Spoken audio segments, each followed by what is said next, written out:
જય તય મારા વાંઢા લોકો લગ્ન કરવા સારું હમણે ઉચકાતા હતા પાછા બધું ભૂલીને કેલા બૈરા માલ લાગતા છે ને જાનાટા લઈ ગઈને ત્યાં પાછું આ સિયા ને કેતન ને ચેતનની ખીચડી રંધાઈ ગઈ ને આમાં તો પાછું નવું જાણવા મળ્યું 17 કરોડના લગ્ન થવાના હતા એ લોકોના એટલે 1000 પૈસા વાળા હતા બધા તો બી પેલી સિયાના પેટમાં દુખ્યું રહેલા બિચારાને ખાલી એના માથા પર બાલ નહીં ઉઠા ને એને નહીં ગમતું હતું એટલે એને ફોટાઈ દીધો સુપડા સાફ કરી નાખ્યા બિચારા પોયરાને જીવતો માલ નાખ્યો ઉપરથી ઉડલ નાખ્યા એ લોકોએ પેલા ચેતન હાથે મળીને બિચારા કેતનને જવડાવી દીધો.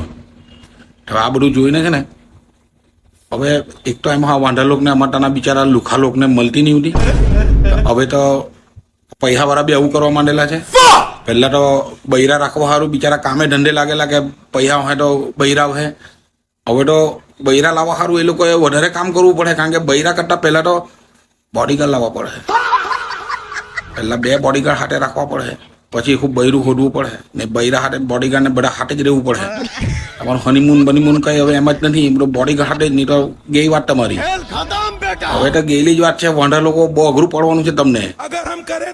પછી તો એમ કહે કે બૈરા તો બૈરા હવે બોડીગાર્ડ બી બહુ હેરાન કરતા પણ તે બોડીગાર્ડ જો ગયા ને એટલે તમે બી ગયા દુનિયામાંથી એટલે ફરજિયાત બોડીગાર્ડ રાખવા પડે હવે તમારે.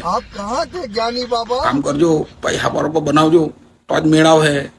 નહીં તો જીવવું હોય તો બૈરું ભૂલી જજો ને બૈરું લાવવું હોય તો બોડીગાર્ડનું પહેલા વિચારજો.